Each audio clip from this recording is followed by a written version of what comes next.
पारिवारिक रूप से जहाँ तक है, एक बहू होने के नाते अगर मैं कहूँ तो मैं ये समझती हूँ कि भाई जब सबको मौका दिया है तो उनको भी मौका मिलना चाहिए।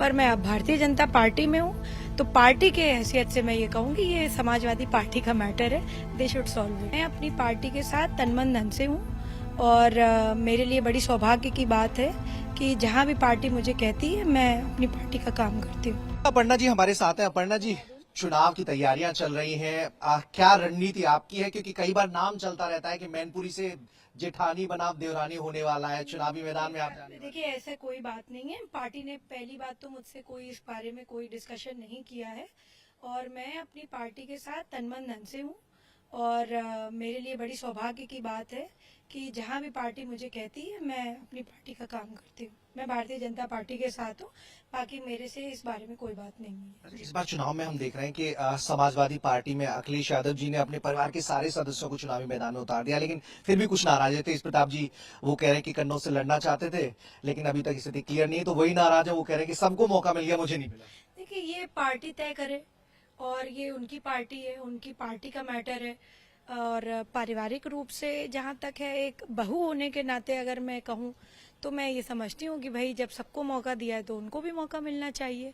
पर मैं अब भारतीय जनता पार्टी में हूँ तो पार्टी के हैसियत से मैं ये कहूँगी ये समाजवादी पार्टी का मैटर है, दे शुड सॉल्व इट। बधाइयों को लेकर कभी शिवपाल जी का नाम आता है कि घोषित वो हैं, लेकिन वो आदित्य जी के लिए चाह रहे हैं, लेकिन अभी तक आलाकमान चुप्पी साधे बैठा है।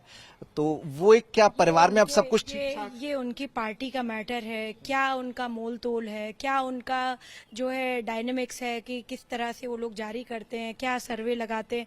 क्योंकि पार्टी फर्क है तो मैं कह नहीं सकती, परंतु हमें हमेशा अपने जो भी हम निर्णय लेते हैं और हम उसको पब्लिक उसमें डालते हैं, वो कागज मात्र या घोषणा मात्र किसी प्रत्याशी का सिर्फ इलेक्शन कमीशन और उस प्रत्याशी तक सीमित नहीं रहता।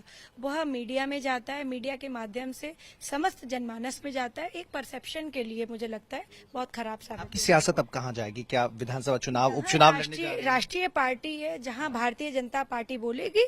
अपर्णा यादव अपने पार्टी के मूल्यों पे, अपने पार्टी के उद्देश्यों पे और अपने पार्टी के राष्ट्रवाद के लिए खड़ी है, डट करके खड़ी है। एक आखिरी सवाल और है।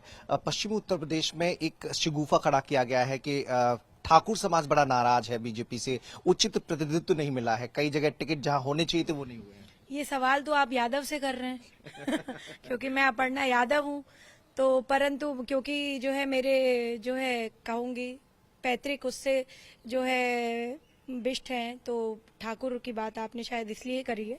जहां तक राजपूत की बात है, राजपूत कोई भी कम्युनिटी नाराज हो ही नहीं सकती।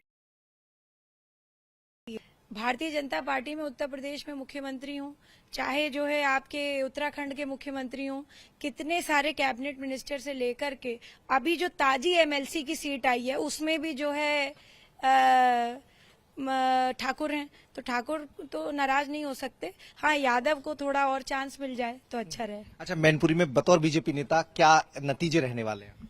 वहाँ मैं इसके बारे में कमेंट नहीं कर सकती हूँ अभी, but let's see how the चुनाव कैसे प्रोग्रेस करते हैं। जीत होगी बीजेपी की? बीजेपी को हर जगह जीतना चाहिए जी।